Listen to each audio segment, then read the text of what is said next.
nasagap na napakagandang balita. Merong kwento to ko sa inyo, Kuya Randy. Ikaw daw. Connect me if I'm wrong, charot.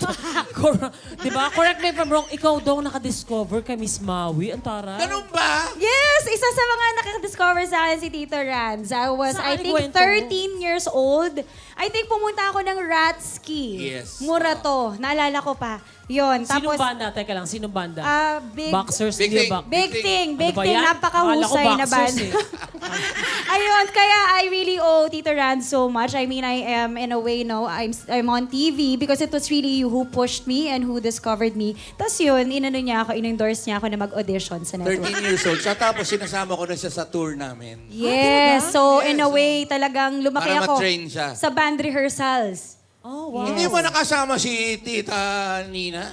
Mga ano to, 2001, gano'n, 2002, Bakit, di ba? around, tama ba? Yes, Ayun, yan. Kasi magkakasama na tayo, kami ni Nina, magkakasama kami 1997 pa lang. Ratsky. Ito Ratsky. nakasaback-to-back. Si Tito Randy rin ang naka-discover sa akin. First manager ko rin yan. Si Yeah. Tito Randy. So alam na talaga niya yung kasi, So, pag nakakita kasi ako ng magaganda at may talent yan.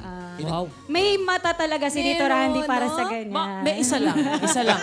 Para maliwanag, may isa lang na Hindi, lilinawin ko lang. Charot lang. May isa't kalahating mata ko sa kanila.